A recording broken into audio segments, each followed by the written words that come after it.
দেখুন, হাসনাত আবদুল্লাহ মানেই বিশাল কিছু। হাসনাত আবদুল্লাহ মন এত ফ্রেশ, মানে সে তার বাল্যকালের বন্ধুর মানে গান শুনতেছে। সে একজন এমপি হয়েও সে ঈদের দিনে বাল্যকালের বন্ধুর মানে কণ্ঠে গান শুনতেছে, মানে বন্ধুদের মাঝে আড্ডা দিতেছে।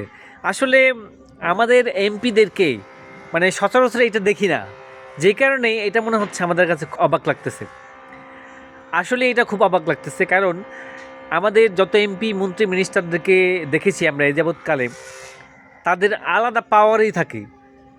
শুধু পাওয়ার না, এটা হচ্ছে মানে এটা কি বলে যে তাদের দাপট আলাদা থাকে।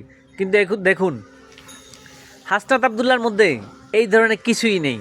সে এমন একজন ব্যক্তিত্ব, মনে করবেন যে একটা খোলা মনের মানুষ। মানে আমরা এই যাবৎকালে যতটুকু দেখে আসছি হাসনাত আবদুল্লাহকে, যে সে মানে একজন খোলা মনের মানুষ।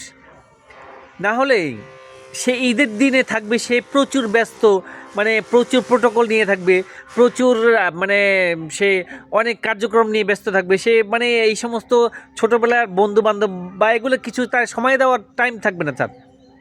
কিন্তু সে দেখেন, ছোটোবেলার বন্ধুর কণ্ঠে সে ঘুরতে বেরিয়েছে বন্ধুদেরকে নিয়ে এবং সেখানে গান শুনতেছে। মানে এটা আমাদের জন্য একটা বিশাল মানে মেসেজ দিচ্ছে।